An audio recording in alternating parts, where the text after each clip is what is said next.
Let's talk about returning to exercise whenever you are postpartum, because if you're like me, you're seeing some people promote returning to exercise really, really soon after having the baby, or some people will start running at 3 weeks or 6 weeks or 8 weeks postpartum, and that's not the jam. So we're going to talk about why. Hello, my name is Oriana. I'm a pelvic health physical therapist assistant, and I've been treating in the perinatal population for almost 5 years now.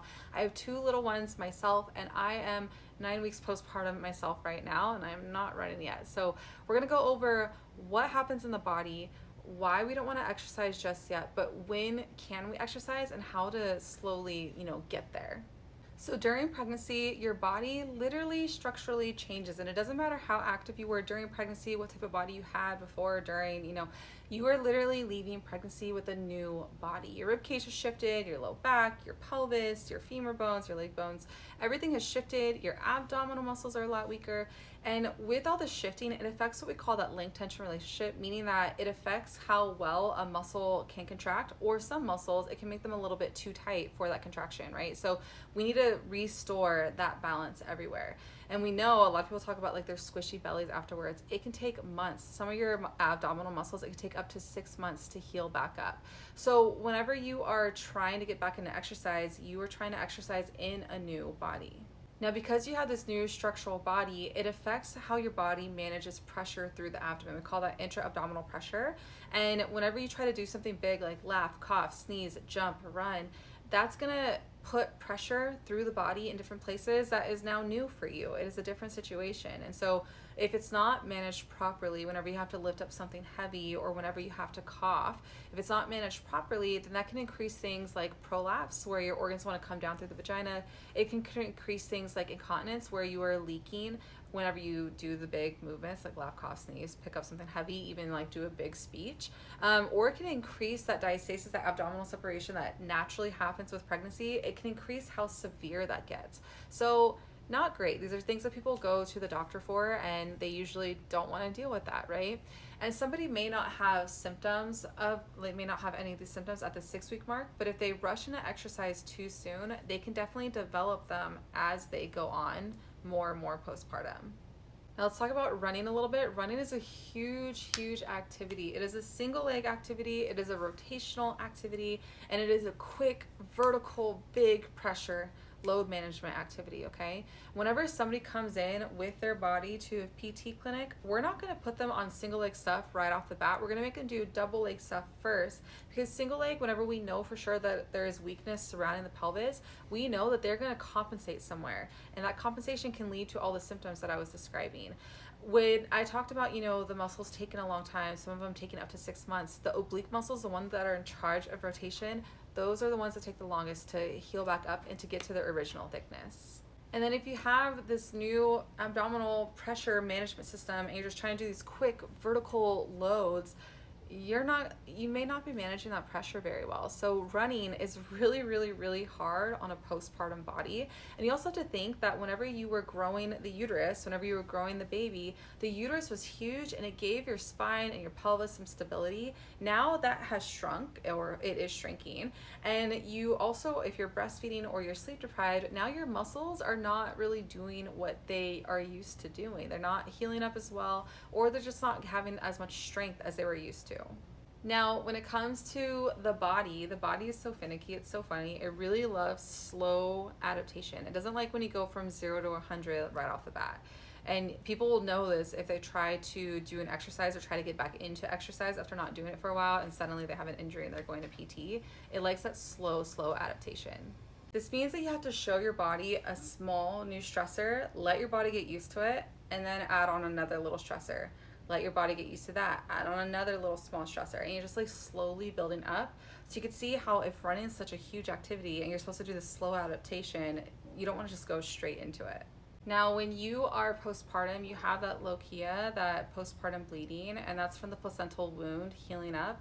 It's huge, it's the size of a dinner plate, and so you have a wound that size inside of you healing up. You gotta let that heal, and what allows healing to happen is gonna be rest, proper nutrition, sleep. You're probably not sleeping very well with a brand new baby, you're probably a little bit stressed out with a brand new baby, and a lot of your nutrients, if you're trying to breastfeed, are just trying to figure out where to go. So we just want to rest whenever you first have that baby. So if you're resting, you should be resting until the postpartum bleeding stops, and then you can start to do a little bit of small movement here and there. So let's say some women don't stop bleeding until like 6 weeks. Some women stop bleeding around 3 weeks. Let's say that you stop bleeding at 3 weeks. No more bright red blood. You're chilling, you're good. And then you slowly begin to add new exercises. You can see how just 3 weeks later, whenever you're given that go ahead, how your body is not ready within 3 weeks to begin doing a ton of jumping type of activities. So whenever you're returning to exercise, it's not big motions. It is small motions. So what exactly does that look like? Well, it looks like starting off, like, the first week or so, you're just reconnecting with your breath, your core, your pelvic floor. Then the next week, you're starting to do little small, like isometric type of strengthening activities. Then the next week, you're starting to do more like body weight, functional movements, not wearing your baby, with no weight. And then you could try it with wearing your baby or without wearing your baby and just doing light load. Then you could try the next week trying to have the load be a little bit the same weight of your baby or a little bit heavier. Then you can start to do some bigger motions. Then you can start to do some single leg motions. And then after the single leg motions, if that's feeling good, you can start to do quick vertical motions where you like squat down and stay down, or you go from a squat up onto your tippy toes really fast. You're doing like quick motions. And if that's feeling really good, then you can start to do some double leg hopping. And if that's feeling really good, then you can start to do some single leg hopping. And if that's feeling good, then you can go ahead and start to do like a little 30-second run to 4-minute walk, Then the next week, try 1-minute run, 3-minute walk. Like, you're kind of you're just building up that slow endurance. So you can see how returning to run postpartum, even if you're active up until the day that you delivered, it is different. It is just rebuilding, and we want to do it slow. And the more conservative route that you can take, the better. Now, you're going to see people online talk about the newer research that's coming out.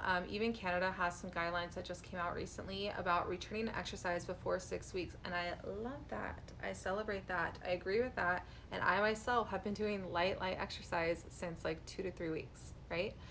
But that does not mean going into hardcore Pilates, hardcore jumping stuff, going into running. And I think it's really important to talk about that. Even I've seen one creator who has a huge following postpartum, just 3 weeks postpartum, and she was lifting like heavy weights already. That's not it. That's not how we reintroduce movement to our body. The research shows that whenever we get back to exercise, it's better for our physical recovery, for our mental health, and for our sleep. It even helps out to improve the sleep quality with a little bit of sleep that you're getting. But again, we want to do it really slowly. Now, I do plan on releasing videos of exercises that can be done to start and then to build up from that. And that's not going to be medical advice for you, and I'm going to say that in every single video. It's not medical advice for you. It's not specific guidelines for you necessarily. It's just examples of how to build the body back up. And I think it's important to note that because some people can return to exercise and certain movements way sooner than others. Some people have certain precautions that they have to consider more than others. This is all something that you should be talking to your OB or your pelvic floor PT about whenever you're returning back to that exercise. But it's just to give examples of how to get back into that movement. Now, like I said, I've been treating this population for quite some time, and unfortunately I have seen things happen whenever people return to exercise way too soon. And I always feel so bad for the patient whenever that happens. So hopefully this gives you an idea of why we want to take it slow. If you are somebody who did not take it slow at first and you're feeling guilty about that, don't, because you're just doing the best that you can with the knowledge that you have, and now you know to slow it down or to do it differently for your next postpartum experience. And yeah, I hope that all is helpful. Don't forget to like, comment, share, follow, all that jazz. You can follow me on all the other social media sites as well.